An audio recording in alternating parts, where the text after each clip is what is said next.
My name is Susan, and I'm an alcoholic. Welcome to the closing AA meeting of the 22nd Annual Northshore Roundup. I'd like to open the meeting with a moment of silence, please.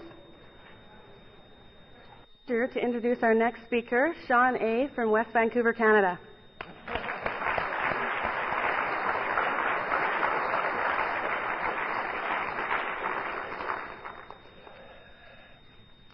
My name is Sean, and I'm an alcoholic. And that's the end of the facts. All the rest of this stuff is my opinion, and I'm not a spokesman for Alcoholics Anonymous, and I'm not an expert on alcoholism.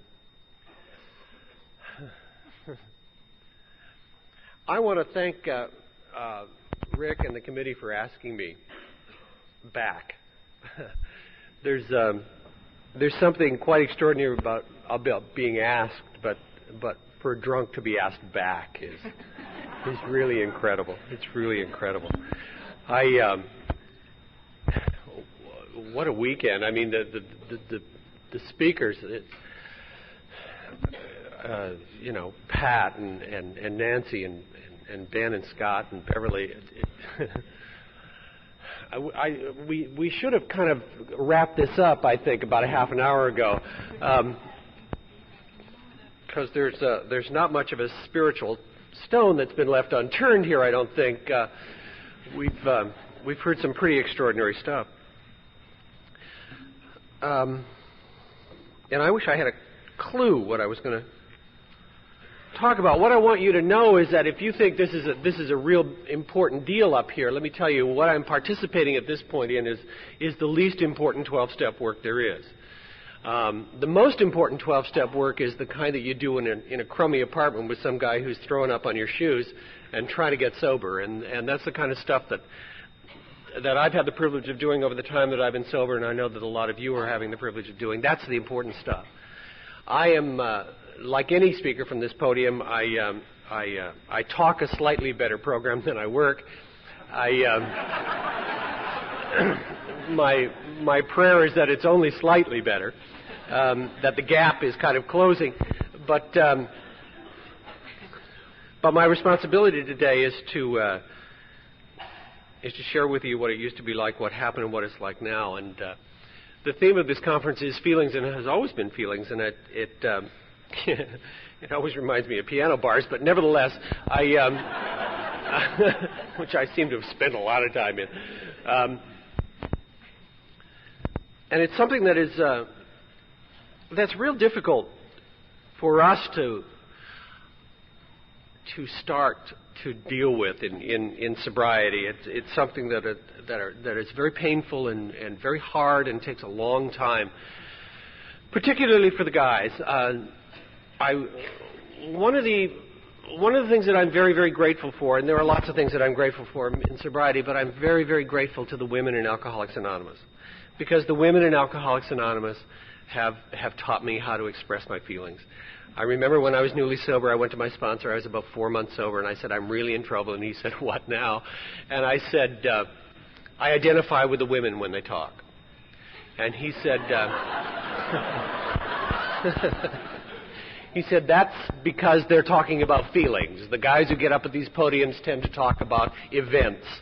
And he said, if you're ever asked to participate from a podium of Alcoholics Anonymous, which is not likely, try to convey to them the feelings that you have lived with, because that's what binds us all together. And that's what I'm going to attempt to do today, is I'm going to try to unmask and let you know who I am. It's Valentine's Day weekend, and one of the things that I want to thank the committee for is that we got a hotel room last night. I mean, this is wonderful. I got a free hotel room with a great-looking blonde, and I really want to thank the committee for that. And the wonderful thing is that I woke up this morning and I knew who the blonde was, and it's wonderful. I want to tell you a love story. I came from a normal alcoholic home, alcoholic father, mother who was a saint, and And so I thought all that kind of stuff was normal. I lived in a time the time that I was brought up was a time when drinking was very socially acceptable. Partying was something that was done. There was no awareness in communities or anything else about alcoholism, really. It was just that people did silly things and occasionally got into some kind of trouble. And the fact that my father went to jail occasionally was not unusual in our circle of friends. You know, our family was a typical alcoholic family. We had the power to make large objects disappear. We could stand on the front porch, and when my father was delivered home in a police car, just by the power of thinking, we could make that police car disappear so that the neighbors didn't see it, you know, all that kind of stuff. And and there were long silences in our house after parties and all the stuff. But one of the things that I noticed in my little mind was that when my father, who was a quiet, gentle, kind of withdrawn man, drank, he sang and he was funny, and I noticed that change, and I noticed that it was instantaneous. And by the time I was 14 years old, I had all the problems that 14-year-olds have. I found that out later when I got into the program. But of course, I was the only one who had those set. And since I had already become secretive and unable to communicate with anybody really about what was going on inside of me, I assumed that the problems that I had were the only problems of that kind that one human being carried around. And so when I was 14 years old and faced with the problems that every 14-year-old has, I had the opportunity to get drunk. And I got to tell you something, it was fabulous. It was absolutely wonderful. The reason I'm standing here today is that I loved getting drunk. I loved every part of it. I loved the feelings. I loved the ability to dance. I loved the ability to talk, to sing, to do all the things. There was a moment every time that I drank that was magical, and it happened from the time I was 14 years old until the night before I got to Alcoholics Anonymous. Alcohol and drugs worked for me every time that I did it, and if they had ever stopped working, which I hear people talk about from podiums, I would have stopped doing it. I had never understood why people have said it stopped working for me. Because there was always a moment when it all came together. Where I was absolutely dazzling.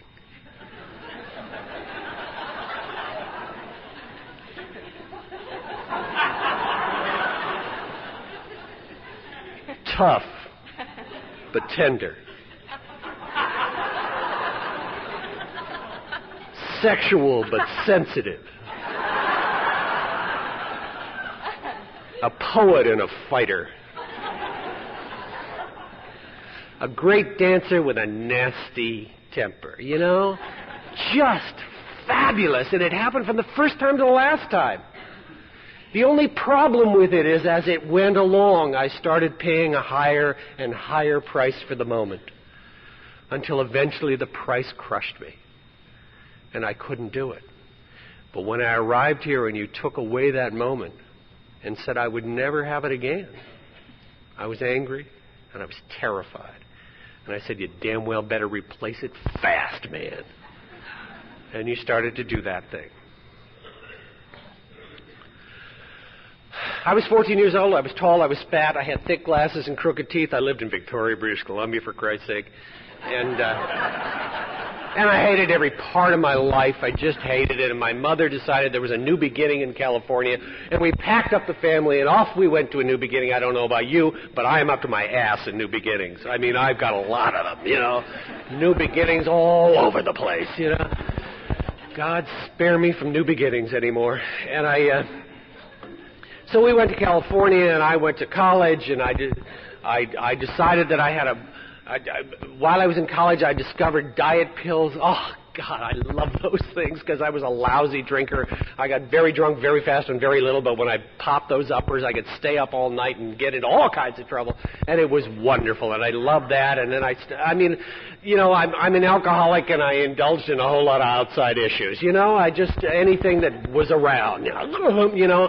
And I hear a lot of old-timers get upset about that talk, but I just wonder if they had the same kind of opportunities and peer group pressure that we had, they would have said, no, you know, come on.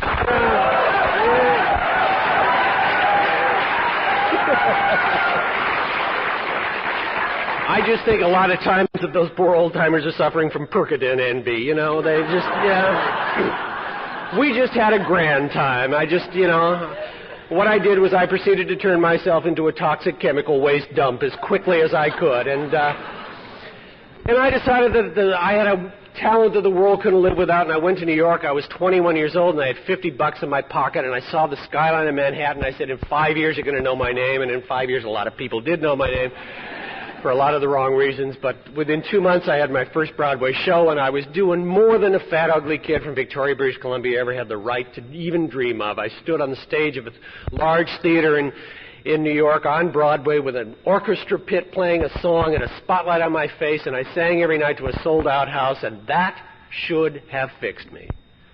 No question about it. And I got drunk every night. But I learned something there. I learned that if you pretended to be somebody else and you were separated by a pit, and you did that people loved you. And I took that and applied it to my real life. And I started digging a pit around me to separate me from you. But I wanted you to love me and approve of me, but not get too close. And then, of course, I spent the rest of my life terrified that you were going to find out that it was all an act. And that's the way it went. By the time I was 24 years old, I'd done several Broadway shows. I was making a whole lot of money. I was going to all the right parties and roaring around in limos. And I mean, I was waking up with real strange people after having done real strange things. And I mean, just all that kind of stuff was happening to me. You know, that accident. You know, I was so surprised that one day I woke up and I was trash. You know, I looked at myself and I wasn't doing anything that I approved of. I was living outside my own moral bounds, and, you know, I got to tell you something. You scrape the surface of any drunk, you'll find a prude. We are the most self-judgmental, uptight, oh, God, we're a pain in the ass, you know? And I was living outside that. I was doing stuff that was wrong, you know? I came to Alcoholics Anonymous with this huge load of guilt. You know why? I was guilty. You know? Ain't no mystery, you know? It doesn't matter what your morals were. I was living outside of mine. And it was eating my lunch. And the trouble with that is you can't, you know, if you really think about that for more than 5 minutes, it'll just make you immobile.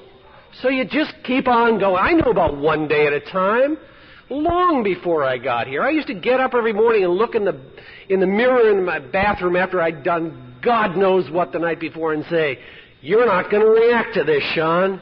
You're just going to get on with your goddamn life." And I did it over and over and over again. And on the outside, people were saying, "My God, look at the life that guy's living. He's got it. He's got it, you know?" By that time, I had shed a ton of weight.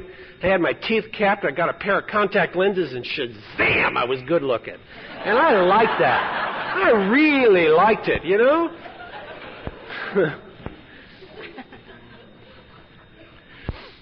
By the time I was 24 years old, I was drinking a quart of scotch a day. I'd picked up a little non-habit-forming marijuana habit. And I was working the docks. Now, I think it's stupid to buy drugs in alleys. They arrest you for that sort of thing. What I did was I got a medical book and memorized symptoms for the kind of drugs that I wanted. And then I would go to I would go and tell them what was wrong with me, and they would write prescriptions. I love doctors. They're so stupid, you know. They just want to believe it's anything else than the fact that I drank like a pig. I mean, they don't want to know that. They want it to be something deeply curable, you know? You know? Doctors have these mammoth egos. They hate incurable diseases like alcoholism, you know? So I was manic depressive, social psychopath, you know. I suffered from chronic depression. I had every goddamn thing I wanted. And then I'd get the prescription, and then I'd go to the other two doctors and tell them exactly the same thing. You know, by the end of the day, I had a bag full of stuff, and we would meet and have drinks and exchange it. Hey, try this one. This is a pretty color, you know? And I was 24 years old, and friends of mine were dying from alcoholism. But I was living the great lie of alcoholism. The great lie of alcoholism is you've still got time.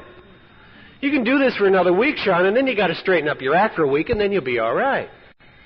You know, I was taking vitamins, I was jogging, I was a perfect size 40 regular. I was in shape, man, you know. What I didn't want to look at is how alcoholism kills guys like me. You know? What we do is we forget how many Seconal we took with how much scotch. You know, we forget to turn off the gas. You know? We fall asleep in the bathtub and slip beneath the water. We fall out of windows. We trip in front of buses. We hit bridge pilings at 80 miles an hour. You know? Or we say something to people who are violent. And you find cute guys like me, you know, beaten to death in alleys. You know? And it doesn't look like alcoholism. I was one of those guys. I'm a card-carrying coward. And with a shark-infested mouth, it's a bad combination. And one of my favorite things was to go into really sleazy bars and kind of scope it out and see if there were a couple of guys that obviously didn't like each other. And then I'd tell one of them that the other one said something about them and watch them kill each other. I thought that was great fun, you know? The only problem with that is occasionally they would talk to each other. And then they'd both turn toward me, and I had to get out of there real fast, you know? And that's the kind of stuff that happened to me. I used to get drunk in Manhattan, and if you got on a Columbus Circle and you got the wrong subway train, you ended up in Harlem. I have come out of the subway at 3 o'clock in the morning in Harlem in the 1960s. Not a bright thing for a blonde guy to do, you know? And instead of going back down the subway and getting another train and going up to the Upper West Side, I'd walk across Harlem, across Central Park to my apartment on the West Side. You don't do that and live. And I did it over and over and over again. I came out of blackouts in terrifying situations. I was a blackout drinker from the beginning of my drinking until the end. I never even bothered to ask anybody about that. I thought everybody who drank didn't remember parts of it. So I was 24 years old and I was in trouble, and I started looking around for solutions to my problem. And I went to a shrink and I entertained him for 8 months, and he helped me. I don't put down psychiatrists. They're just incapable of helping practicing alcoholics because we're incapable of telling the truth. It's real simple. I told my psychiatrist exactly what I told the last arresting officer. 2 beers. That's all I ever drank. Anybody in authority asked me the question, you know. My wife isn't an alcoholic. She claims that if somebody admits to 3 beers, they're not an alcoholic. You know?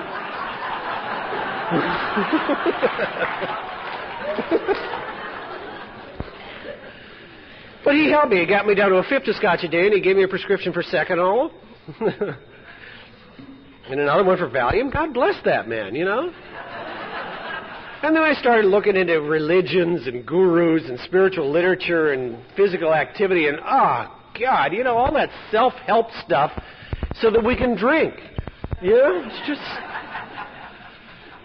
Then what I decided I needed was a good woman.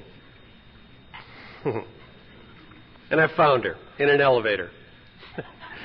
We were going to do a show together. We were both in this show, and I noticed her the first day of rehearsal. She was the cutest little thing I'd ever seen. She was blonde, and she had dimples, and she sure looked cute in her leotard. I saw her right off the bat. She didn't notice me until 3 days later when my back went up. My back used to go out a lot. Did your back used to go out a lot when you got loaded? I don't know. Things happen to you, you know. And also you get to take, you know, muscle relaxants. It is a nice thing to have happen. Anyway, my back went out and I crawled into rehearsal, and zing went the strings of her heart. I didn't know that for a pre-Al-Anon, a drunk crawling across a hotel lobby was like coming home. She realized at a very deep level that I needed her. Now I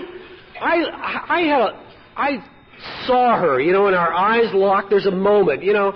You Al-Anons, I got to tell you, you know, there's no, you know, it's not you're not the only ones that it happens to instantly. You know, I looked and I thought, if I ever get involved with that one, I'll never get uninvolved. You know, she just looked like kind of wonderful trouble, and I thought, woo, you know. What I didn't understand about that look was what that look was is when an Al-Anon recognizes potential. And once that happens, you don't have a hope. You don't have you know. She knew that I was perfect for her with a little work. You know? There were some kind of spongy areas that needed to be worked on, you know? And I kind of reacted to her stability. You know, I didn't understand that that was not stability, it was terror that immobilized her. But I recognized what we did is we got to know each other was we found out that she could do things that I couldn't do and I could do things that she couldn't do. And so we kind of meshed, you know. We were like two crippled children trying to make one decent adult out of the two of us, you know. We took parts of us and made this thing that was us, you know. There was no her and me after, it was us, you know, them. And our friends called us the Campbell Soup Kids. They said we were the cutest kids on the block. We had this cute little apartment, and we were in the theater, and everybody drank, and we partied, and it was grand fun, you know, and she drank. She drank. I mean, alcoholics don't marry teetotalers unless they're real desperate. But you know, I mean, she drank. She was a great-looking blonde, and she could put away 10 martinis, and it was heaven. It was heaven, you know. And we got together, and our neuroses locked, and we started our dance of death. And I want to describe to you what she was like when I met her. She was this little feisty blonde dancer, and she was tough, and she was funny, and she was foul-mouthed sometimes, and she had the world by the tail. I mean, the talent was bursting out of her. She was extraordinary, and I captured it, you know. It was like getting a lightning bug in a jar. It was just wonderful. I mean, this creature, this shimmering person loved me, you know. My God, you know. And then I had to keep her away so that she wouldn't find out that she'd made the mistake of her life, you know. So, you know, and Nancy said it. You know, I was a spy. I was always looking at you and trying to imitate you so that you wouldn't know that I didn't have a clue what to do. We did a national tour, which is an actor's geographic, is what it is, and it ended in Los Angeles, and we decided to get married in Los Angeles, and so we got married, and she settled down, and. And I remember, you know, we were having cocktails, as we like to call it. Yeah. Cocktails are wonderful. You know, I would pour the drinks. There was a ritual. I mean, we at times didn't have a pot to pee in or a window to throw it out of, but I had a sterling silver cocktail shaker and crystal glasses, 2 of them. That was all we needed. You know, just spiffy, you know. And I'd pour us a couple of drinks, you know, and she would have a sip, and I'd finish mine and say, oh, my God, you can't drink alone, you know, and by the time she had finished 1, I'd finished 4. And what I did was I topped, so it only looked like I had 1, you know. She would say things like, how did you get so drunk on 1 drink, you know. She didn't understand it was 6 drinks, but it had just been, yeah. And one day we were having cocktails, and she took a sip of it, and she said, this is boring, and she put it down the coffee table, and she never drank again.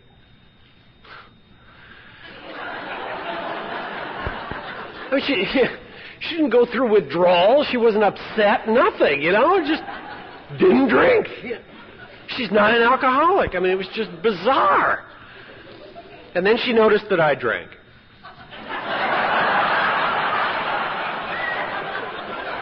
Oh, God. And then all hell broke loose. All hell broke.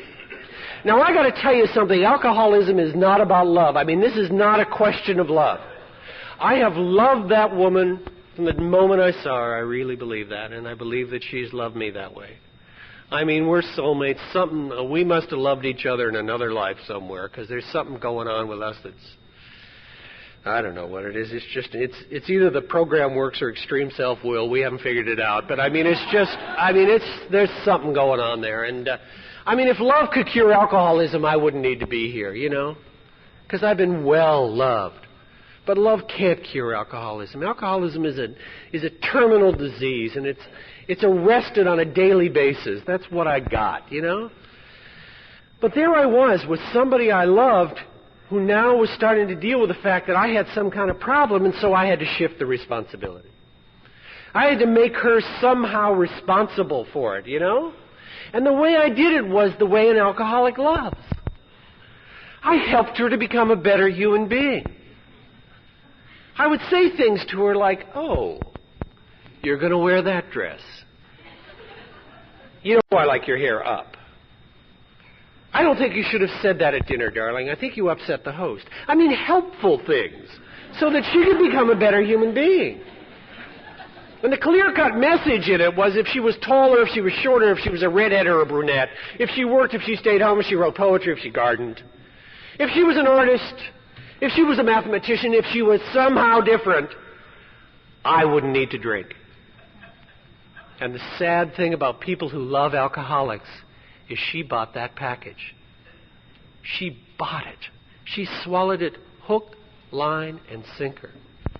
And I waited for the moment when she would say, "Hold it. You drink. I don't." But of course she never did. Because the effects of alcoholism were starting to take its toll on that woman. We had been together probably 3 or 4 years, and I could see it happening, and I didn't understand it. Our life was chaos. It looked wonderful on the outside. It looked wonderful on the outside. Except we were starting to get strange as a couple. We didn't look like the Campbell Soup kids anymore. You started to look at us as a couple, and as you could tell, she was in desperate trouble. By this point, she had stopped buying new clothes for herself, expensive ones anyway.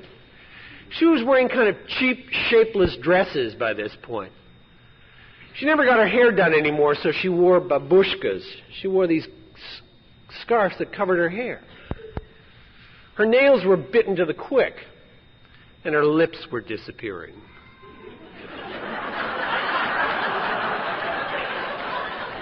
It happens to Al-Anons. I was sucking the joy out of her life. She never knew who I was. She never knew who I was. And I kept her backpedaling emotionally so she couldn't crowd me on my drinking. I was making just enough money to be able to say when she complained about my drinking, "The bills are paid, back off." It was real lovely around our house. It was really wonderful. And our household became smaller and smaller and smaller. The people who didn't know that I drank and used and took drugs too much thought that I was crazy. People were just kind of vanishing out of our lives until it was very, very small. There were a couple of people left in our lives, but not very much. It was just her and me. It was a wonderful time. At that point, I decided that hard booze was the problem, so I became a wine connoisseur. That's a wino with a checkbook. I have guzzled some of the finest French wines ever made, you know. Oh, lovely color. Excellent bouquet. Yeah.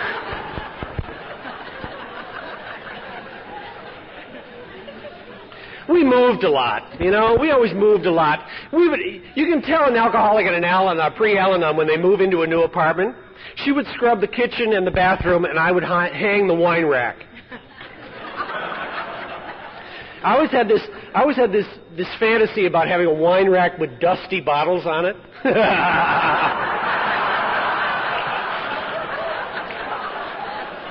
Never happened in our house.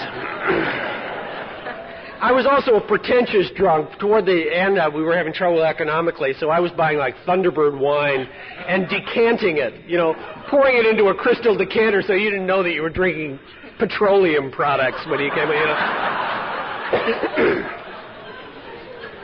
And then I decided I made up a rule for myself that I followed faithfully into the doors of Alcoholics Anonymous, and one of them was that I never drank before 5 o'clock in the afternoon, except on Sundays and holidays.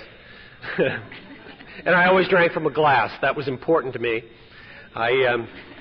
My father, we used to find wine bottles wrapped in brown paper bags, and I knew if you drank like that, you were drunk. So I poured my rot gut into glasses. It was, you know, we create these kind of festivals for ourselves to ignore the fact that we're dying. And so I would come home after work and I would say, "Gee, honey, I had a great day. Pour me a glass of wine. Gee, honey, I had a bad day. Pour me a glass of wine. Gee, honey, nothing much happened. Pour me a glass of wine." because it had ceased to be a luxury and it was now a necessity. It was medicine. It was keeping me from going insane. I knew that if I did not drink or use drugs on a daily basis, that I would slip over that kind of line and they'd find me sitting on a park bench somewhere, smiling into the sun, and they'd take me someplace and they'd never bring me back, and I didn't want to do that. So I kept a hold of shreds of a life so that I could function and go on, you know. About 6 months before I got to the fellowship, we had a vicious, vicious fight. Now, let me tell you something about an alcoholic marriage. It's a carefully choreographed deal, you know. And for some reason, especially if you've been raised in an alcoholic home, you know the rules. She had come from an alcoholic home, I'd come from an alcoholic home, and you know the dance. You come with the steps, man, you know. And you know that there's those phrases that you can get to, you know, the ones that if you ever say them, it'll go boom, you know. So you get right to the edge of it, like you're going to say it, and then you back off, you know. And then you move toward the next one, you know. You back off, yeah. It was wonderful, you know. Those times when she'd come out of the bathroom when we were going out to dinner, and she'd say, "How do you think I look?" And I'd say, "You look like your mother from Cleveland. The cab's here." I mean, those wonderful things.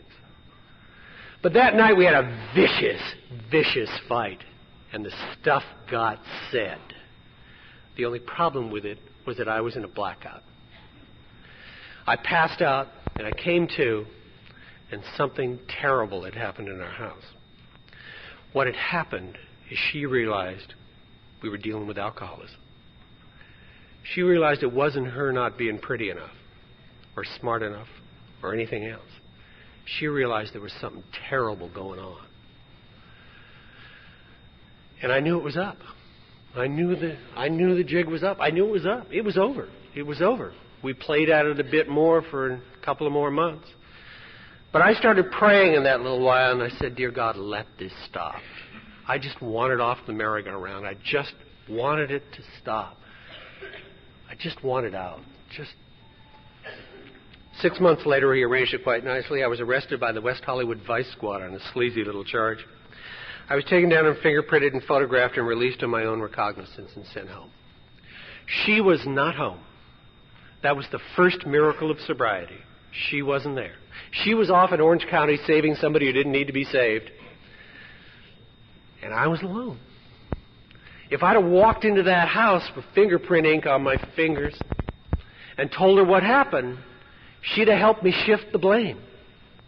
She'd have helped, we'd have done the dance about how it was their fault and it was the circumstances, and if only a couple of other things had been different, nothing else, and don't worry about it, and it'll be okay, and we'll get through this together, honey, and it's going to be that whole god-awful Al-Anon alcoholic thing that we kill ourselves with wasn't possible that night because she wasn't there. And I had to deal with who and what I had become. And I saw very, very clearly who I was. I saw that there was this incredible gap between who I was and who I wanted to be, and I couldn't see that. And I knew the kind of man I wanted to be. I knew the kind of man I had been taught to be. I knew the kind of morals and principles and everything else that I wanted to live by desperately. And I couldn't do it. I couldn't get to that place. And I realized that I had committed suicide of the soul and that my life was over, but I was not going to die. And I never want to feel like that again as long as I live. The next day I took aside somebody I'd been working with, and she 12-stepped me. I told her, I said the last phrase, I said, "I'm an alcoholic and I got 20 minutes before I go to pieces." I didn't know that I had declared myself an alcoholic when I was 18 years old, because I had said the phrase that only an alcoholic says. I had been drinking for 4 years, I'd been taking drugs for a year, and I was in trouble with the chemicals, but the prospect of living without them was terrifying, and I was 18 years old, and I said the phrase that only an alcoholic says. If you're new here and you're not sure if you're an alcoholic, if you've ever said this, welcome home. The phrase is, "I can control my drinking." Only an alcoholic says, "I can control my drinking." Social drinkers never deal with the concept. When I was 18 years old, I started the great obsession of every abnormal drinker. I started to try and control and enjoy my drinking, and I don't know about you, but I never got control and enjoy into the same room any time. When I was controlling my drinking, I was miserable, you know? And the only way I enjoy my drinking is, wah, you know? Stark naked howling at the moon. Woo! That's the way I drink. I've never had a sip of a cocktail in my life. I watch my wife drink now. It's bizarre. She and Ruby one time, we were out to dinner, split a beer. Split a beer. Not only didn't either of them finish it, but Ruby put an ice cube in her beer. What the hell is that?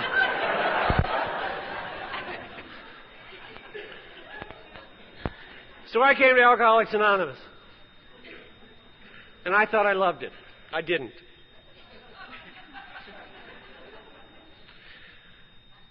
What I mistook for love was feeling safe. For the first time in my life, I was with a room full of people who understood and accepted me.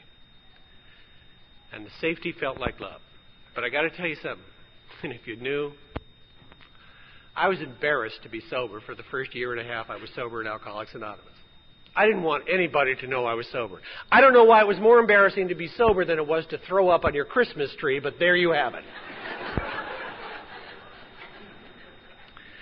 A week later, she came back from her mission, and I told her about these people and the look in their eyes and God, and that there was a place for her. And I will never forget the expression on her face. She turned into one of the statues from Easter Island. So she went off to her first Al-Anon meeting because my sponsor's wife told her that it might help to keep me sober, and help was the magic word. So she went off to Al-Anon, and I talked to my sponsor and said, now that she's kind of got this program and I got this program, I think the best thing for us to do, because there's been entirely too much damage, is for us to divorce. You know, let's just cut it off right here and now and start this new way. And, you know, she'll go her way, I'll go mine. And he said, you're not going to make any emotional decisions in your first year of sobriety. And I said, what the hell does that mean? And he said, that means you're not going to divorce your wife. You're not going to fall in love with anybody else. You're not going to change jobs. You're not going to move. You're not going to redecorate. You're not going to make an addition to the house. You're not going to quit smoking. You're not going to lose 35 pounds. You're not going to start jogging 10 miles a day. What you're going to do is you're going to put your entire life on hold. You're going to work the steps of this program. You're going to go to a meeting every night. You're going to get a sponsor, and you're going to get sober, and it takes about a year, year and a half. And I said, but you don't understand.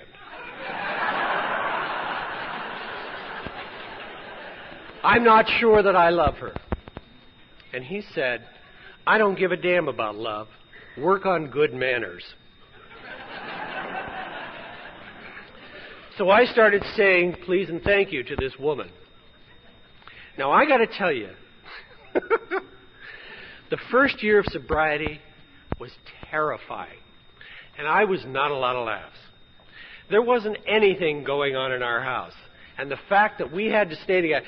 I found out years later that she talked to her sponsor in Al-Anon and told her exactly the same thing, and her sponsor told her that she had to not make any emotional decisions for the first 6 months of Al-Anon. I have never understood why we get a year sentence and they get 6 months. But that's what it felt like. And Bonnie started working the Al-Anon program. Now, I got to tell you something. I am married to a member of Al-Anon. Now, an Al-Anon is someone who is not merely married to a drunk. That doesn't make you an Al-Anon. What makes you an Al-Anon is somebody who works the steps, the traditions, and the principles of Al-Anon, who has a sponsor, who is of service, who is actively involved in that fellowship. So I am married to an Al-Anon, and I tell you that with enormous pride. Enormous pride. You've done a fabulous job.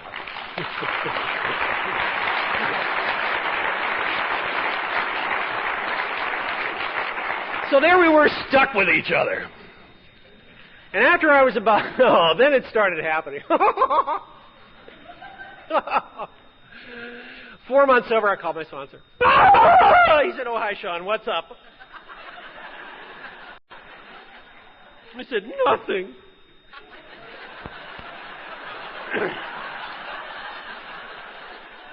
I had developed a little case of impotence, and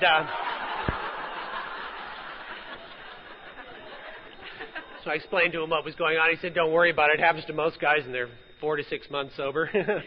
It goes away. If anybody here is 4 to 6 months sober, it goes away." I said, "But what about my wife?" He said, "She's probably relieved."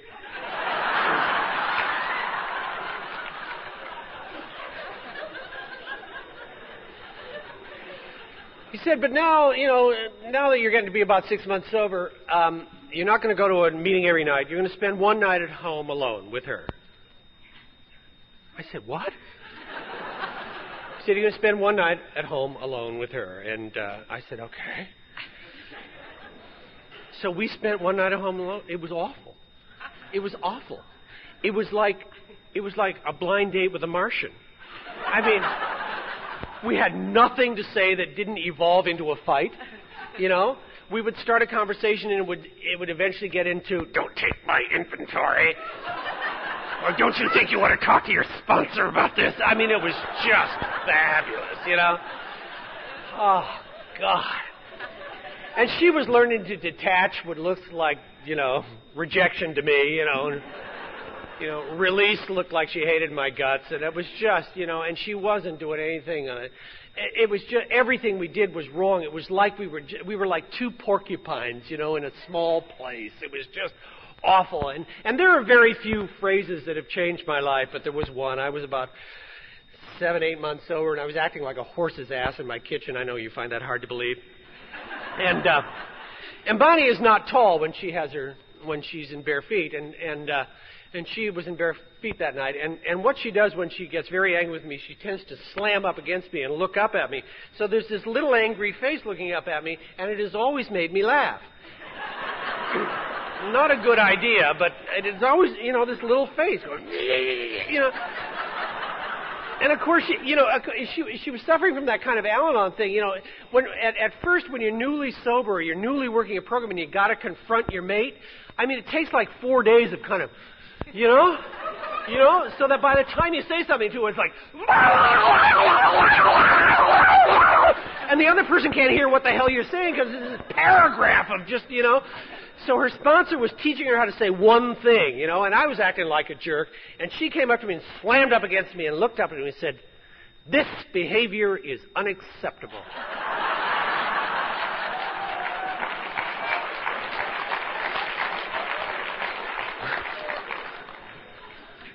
I don't know what I was doing at that moment, but I have never done it again. It was the most extraordinary phrase I'd ever heard in my life, and it was said in such a way that I knew that something had shifted. There was something very different going on in this relationship, and I better start paying attention. By the time I was about a year sober, my sponsor said, "You've got to start rebuilding your life within your own home. You've got to take some responsibility." So I said, "All right." Now, my sponsor and her sponsor were married to each other. Now, they claim they never talked about each of us to each other, but within a day, she came to me and said, "You've got to take some responsibility in this house."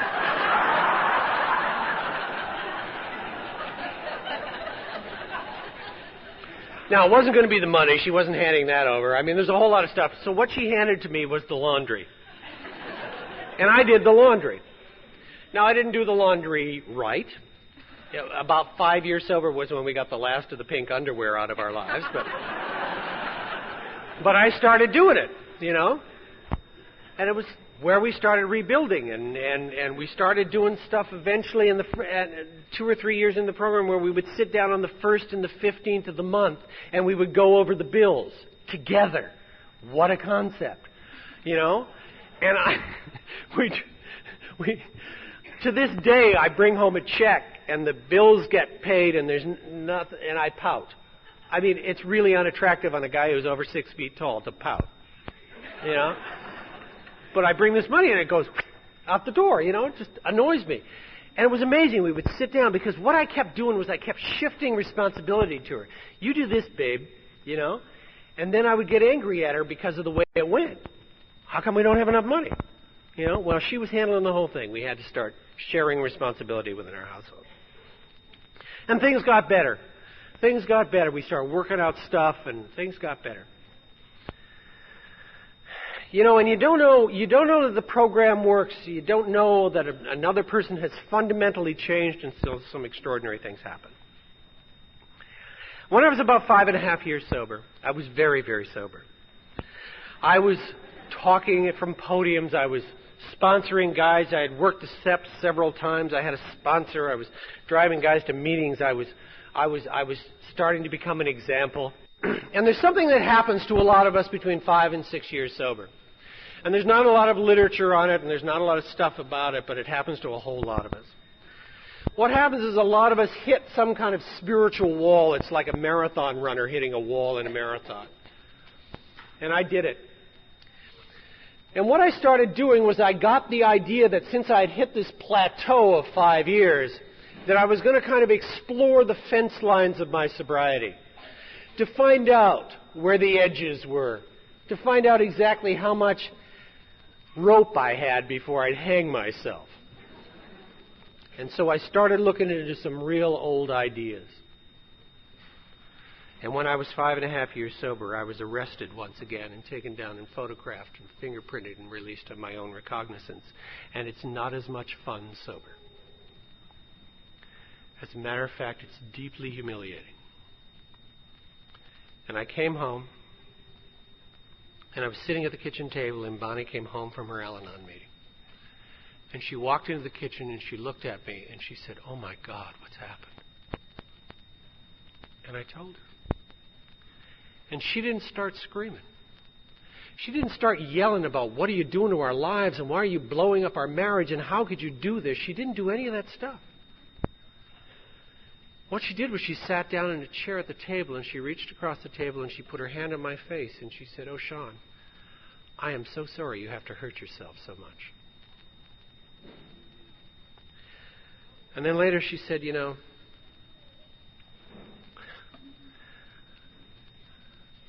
I require some things of a marriage. I require fidelity and supportiveness, and if you can give those things to me, I will stay married to you because I love you. But if you can't give those things, then I'm going to have to leave because I love you." And I was faced with a decision. And so I started doing some writing work with my sponsor, and I started really looking into some areas that needed to be looked into and finalized, and some stuff had to be... And we took our vows again, and we started rebuilding a marriage.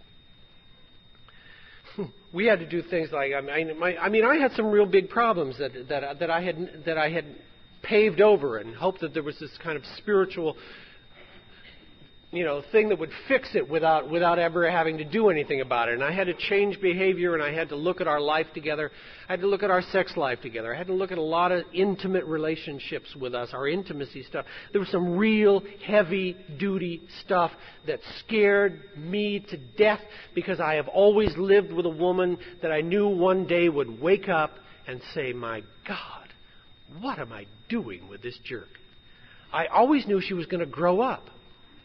And she was going to find out that it was stupid. I mean, why bother with this idiot? I lived with that fear for years and years and years.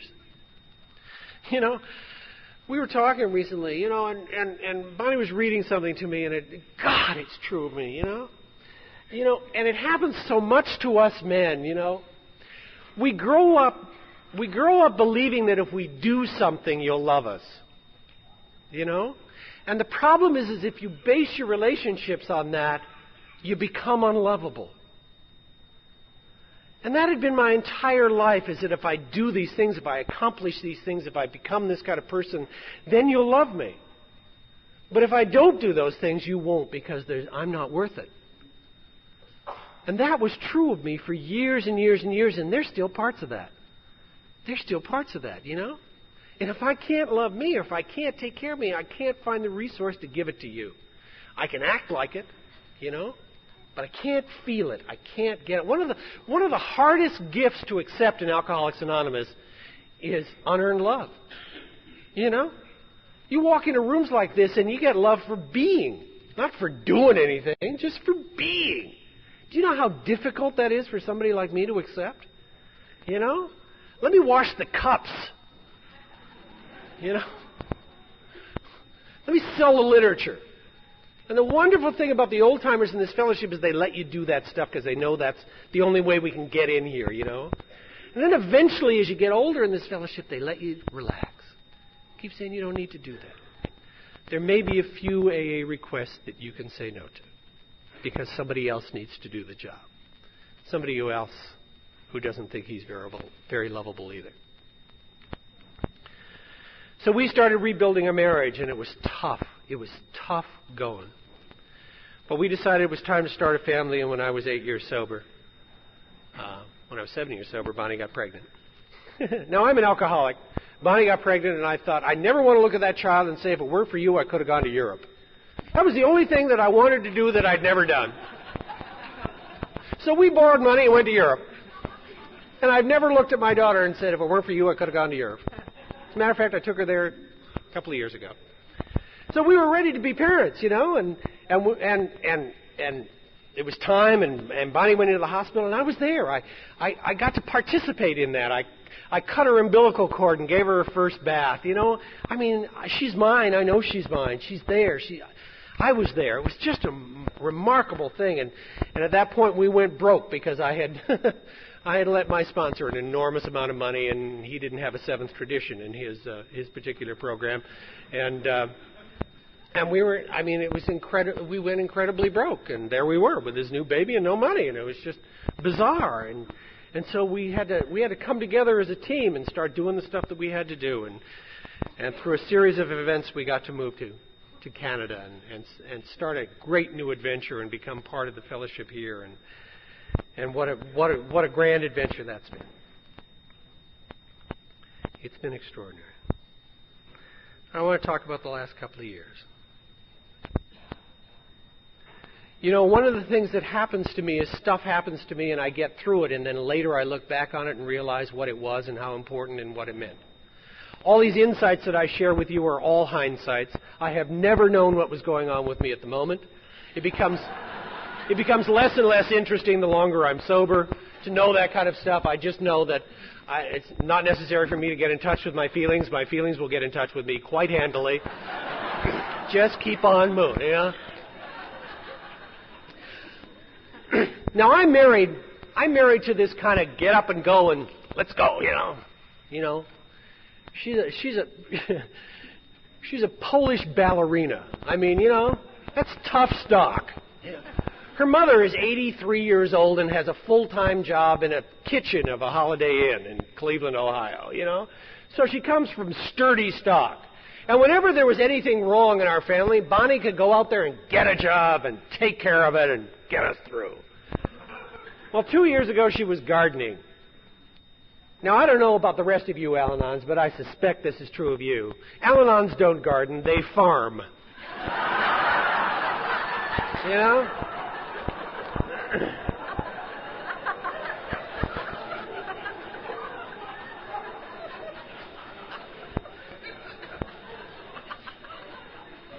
And during her farming in our backyard, she did an incredibly serious injury to her neck, to the disc in her neck. And something shifted in our relationship. I've got a lot of years of sobriety, and Bonnie's been a lot of years in Al-Anon. And the things that happen to us are strange, and you never know what they mean. But you apply the principles the best you can. But Bonnie has been in pain for most days for the last 2 years. And several times during this period has been immobilized. The doctor eventually, what would happen is she'd get to feel a little better and do a whole lot of stuff, and then she'd have a relapse, and it would get worse, and. And the doctor finally said to her, either you stop doing everything, or this is a chronic condition. You decide what you want to do. And it got her attention. So what Bonnie has had to do is go to bed and be helpless. Now, a helpless Al-Anon is not a pretty sight. You guys are great nurses, but you are the world's worst patients. You get mean, you get bad-tempered, and it's been real interesting. And what's happened is, for the real first time in our relationship, I've had to step up to the plate. I've had to step up to the plate at a time when my business life was falling apart. I was to leave the company that I came to Canada with and to start my own, starting a brand new business, 50 years old, 51 years old, with a wife who can't work. Interesting. Get you working spiritual principles real fast. And Bonnie has had to be dependent on me. Now, it's amazing how long the damage lasts in a relationship that's a damaged relationship. Marriages that are formed in sickness don't always survive health. And some of them that are formed in sickness, pockets of that sickness last a long, long time. Despite the love and the caring and the sharing and all that kind of stuff, there's still areas of trust that are real difficult to deal with. And Bonnie's had to place her well-being in my hands. And that's a tough one. I'm not the kind that you place trust in the hands of. I mean, I look great in the outfit, but I'm not always there. See, I think the difference between an Al-Anon and an alcoholic is when faced with a problem, an alcoholic heads for the hills. An Al-Anon grabs it by the throat and wrestles it to the ground.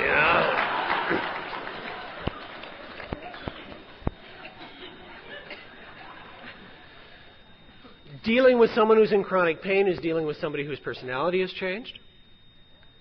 Dealing with somebody in chronic pain is dealing with somebody who needs to be helped, who can't ask for it sometimes. You got to sense it and second guess.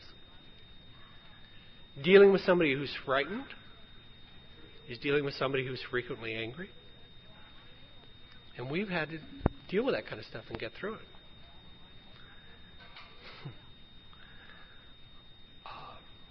We've had to learn new ways to be intimate. Bonnie's had to allow herself to be cared for. I've had to become a caring man. And out of it has come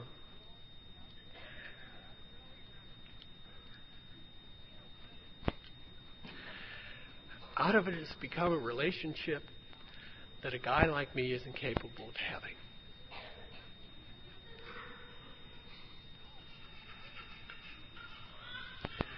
We've never been more in love. We have never cared for each other more. We have come to understand the delicacy, the fragility of a relationship between two people. How it must be nurtured and cared for every day. That time has to be taken.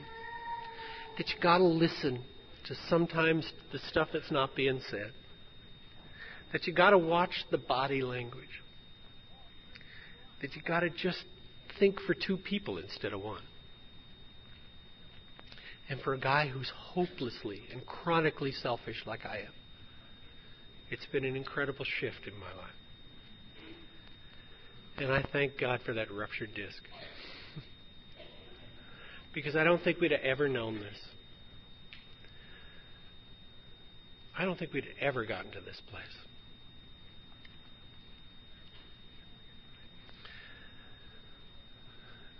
I told you when we arrived, Bonnie wore these shapeless dresses and these babushkas and had the bitten nails and the and the lips that had disappeared. She doesn't look like that anymore. I'm married to a pretty woman. I'm married to a woman who's beautifully coiffed. She's got long, tapered, painted nails. She dresses beautifully and expensively. And what people who didn't know her then know her for now is her laugh. Al-Anon has given me the most extraordinary gift in my relationship. It's Bonnie's laugh. Bonnie didn't have a laugh when we arrived. There was nothing funny going on in our lives.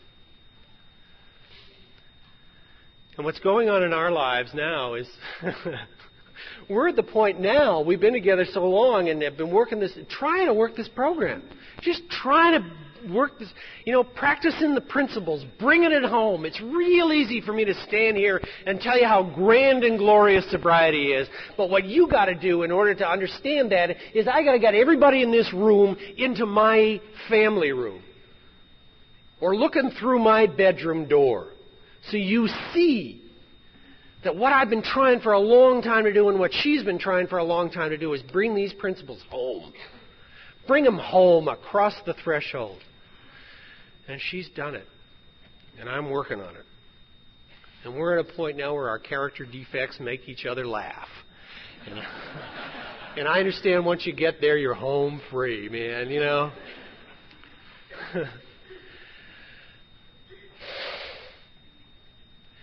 You've given me the gift of sobriety, and I'm sober because of Alcoholics Anonymous. But I have a marriage because of Al-Anon. I have a marriage because of Al-Anon. I'm one of those greatly gifted guys who has a wife who works the program. I don't know how guys do it. I don't know how you take off on some kind of spiritual journey that is 180 degrees away from the way you've lived your life without your partner making the shift too. Whether she or he wants to or not. And it doesn't really matter. It's just trying it. And what happens is we've got a parallel life now.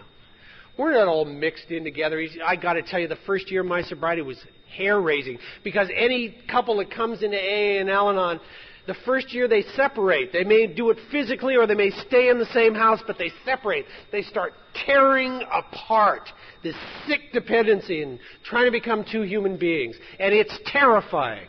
It's scary because everybody knows the game and suddenly it's all up in the air. And we were willing to risk it because we were so desperately tired of who we were. And what's happened is I now live with a woman who doesn't need me. And I don't need her. We choose to be with each other. If she wasn't in my life, I'd be okay. I'd sure miss her, but I'd be okay. If I wasn't in her, she'd be in the same situation. But we're two grown-ups now who share a space and a life. We're parents, for God's sake. I mean, like parents, Like we've got a life that's entrusted to us. I mean, we're raising this child. She's 11. God, she's great. I got to tell you a little about Kate. You have beautiful and intelligent children. But I have Kate. And she's wondrous. She's wondrous. When we first moved here to Vancouver, I got to tell you the magic of being a kid who's kind of brought up around this fellowship. She's been going to meetings since she was born. She knows all you people. She has a group of the strangest, colorful friends of any of her pals at school. I mean, she knows people from all races and creeds and socioeconomic groups. She's been to the craziest places. She's just got this wild bunch that she lives with, When we first moved here to Vancouver, we had a parent-teacher meeting. And the teacher said, "Is Kate acting out any problems at home because of this move?" And we said, "No, why? Is she acting out something here at school?" And she said, "No." She said, "As a matter of fact, she's the most poised child I have ever seen in my life." She was 5 years old. I said, "What do you mean?" And she said, "Well, the first couple of days, Kate walked around the room saying, 'Hi, my name's Kate.'"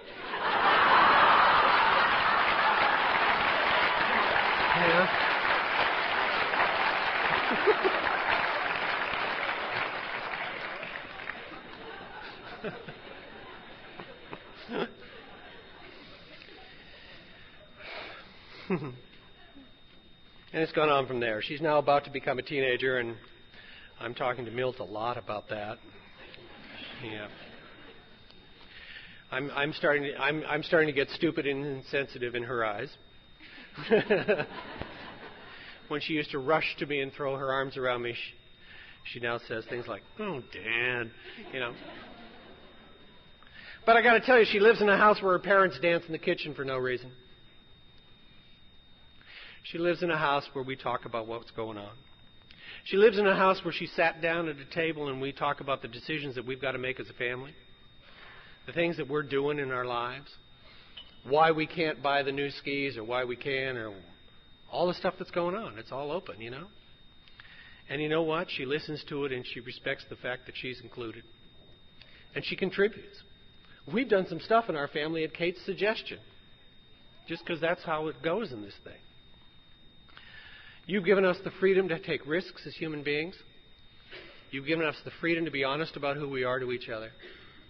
You've given us the freedom to be married, to be a husband and a wife, and to be the mother and father of a child. That's something that's not possible for a human being like me.